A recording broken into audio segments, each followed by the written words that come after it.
কি গো, কেমন আছো? হ্যাঁ হ্যাঁ, তোমাকেই বলছি তো। সারাদিন বাড়ির সমস্ত কাজকর্ম করে প্রচুর ক্লান্ত। ভাবছো রাতেও আবার রান্না করতে হবে, কিন্তু এমন একটা কিছু রান্না করবে যাতে একটা রান্নাতেই সবাই খুশি হয়ে যায়। তাহলে এমনভাবে একটা পাবদা মাছের ঝোল বানিয়ে নাও। তাহলে গরম গরম ভাতের সঙ্গে এই পাবদা মাছের ঝোল কিন্তু একদম জমে যাবে। প্রথমে এই পাবদা মাছগুলোকে একটু লাল লাল করে ভেজে নাও।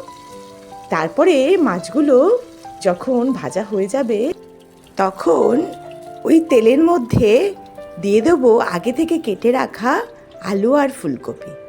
ফুলকপিটা আমি একটু হালকা গরম জলে ভাপিয়ে নিয়েছিলাম, দেখো সেটা দিয়ে দিলাম। এরপরে সেটা একটু লাল লাল করে ভেজে নেব। ফুলকপিটা একটু ভালো করে ভাজলে মাছের ঝোলটা কিন্তু খুব সুন্দর লাগে। তো দেখো আলু আর ফুলকপি কিন্তু আমার ভাজা হয়ে গেল। এরপরে আরেকটু তেল দিয়ে ওর মধ্যে আমি দিয়ে দিয়েছি 1 চামচ কালো জিরে, এবং সেটা একটু ভাজা ভাজা করে নিয়ে তার মধ্যে আদা রসুন এবং পেঁয়াজ বাটা দিয়ে সেটাও একটু ভাজা ভাজা করে নিয়েছি। তারপরে দিয়ে দিয়েছি ওই 1/2 কাপ মতো টমেটো পেস্ট, সেটাও একটু ভাজা ভাজা করে নিয়ে তার মধ্যে দিয়ে দিয়েছি 1 চামচ ধনে গুঁড়ো, 1 চামচ জিরে গুঁড়ো, আর পরিমাণ মতো হলুদ, এবং রঙের জন্য দিয়েছি কাশ্মীরি লঙ্কার গুঁড়ো। এই সমস্ত মশলা ভালো করে কষিয়ে নেব। যখন এটা থেকে তেল বেরিয়ে আসবে তখন দিয়ে দেবো আগে থেকে ভেজে রাখা সেই আলু আর ফুলকপি।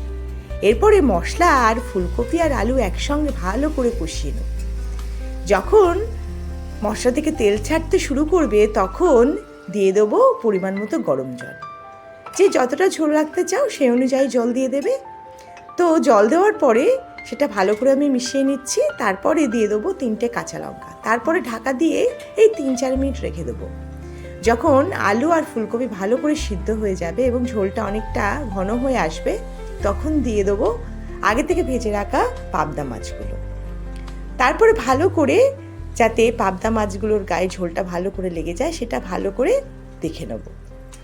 দেখো এখানে কিন্তু পাবদা মাছের ঝোল প্রায় তৈরি হয়ে গেছে, আর আমার মনে হলো নুনটা একটু কম আছে, তাই জন্য আরেকটু নুন দিয়ে দিলাম।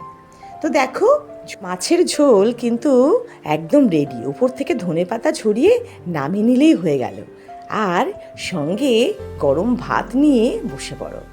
এটা কিন্তু দারুণ লাগে। আমি জানি তোমরা অনেকেই এইভাবে করো, তবু আমি কিভাবে করলাম তোমাদের একবার দেখা